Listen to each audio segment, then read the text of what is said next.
5, 4, 3, 2, 1.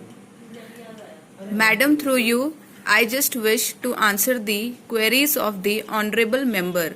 I appreciate his concerns for the health sector. Keeping his concern in our mind, we have been reviving the situation in all the districts of the country. We have selected 18 states which are high priority states. Within those states itself, we have selected 184 districts which are lacking in facilities in terms of infrastructure and manpower, etc., as compared to other states. There are, you can say, in every state at least 25% low performing districts as compared to others, which have been included in this category. To improve the health infrastructure in these 184 districts in particular, we have been focusing on helping the state governments and also simultaneously monitoring the improvement there, whether it is improving the existing community health centers, primary health centers and sub-centers, or giving them finance for starting new primary health centers.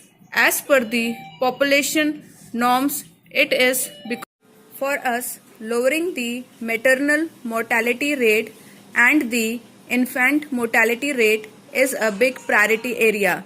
Simultaneously, we are ensuring that we have improvement in our manpower. For that, we have helped the states in opening up of new medical colleges, relaxing the norms for ensuring that we have more medical students, graduates and postgraduates coming out of the medical colleges, and also relaxing various norms for the opening up of medical colleges, as well as ensuring that some of the district hospitals are converted into medical colleges.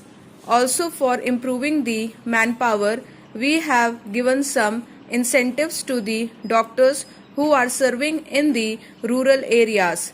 Suppose they serve in the rural area for 1 year, they get a 10% incentive in their competitive examination for being eligible to become a postgraduate student, and that can continue for 3 years.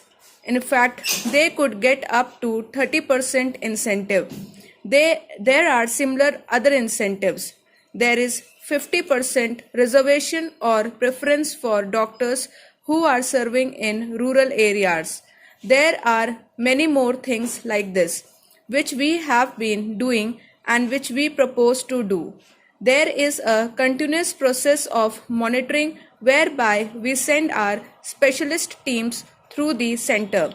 These teams have members not only from the government but also from the private sector, from the various organizations of the United Nations and those who are helping in the health sector. We act on the various inputs provided by these teams from time to time, and we are in the process of continuous improvement.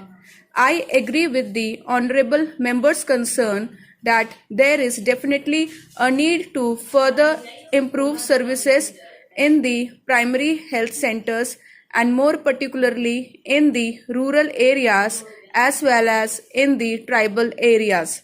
But the process is already on and we are determined to improve them and take them to the best possible levels. Madam, whatever the honorable member is saying is probably correct, but the facilities are not as bad as he is describing them to be, that the primary health center has only got a pen, pencil and a pad. There was definitely a proposal by the previous government to send these doctors after they have finished their post-graduation to these rural health facilities. But as per my information, the proposal was not pursued by the earlier government because of a lot of opposition from the doctors. Now we are reviewing the whole situation. We are in the process of discussing and deliberating upon this issue in our meetings and with our various officials in the ministry and with Indian Medical Association and various other related groups.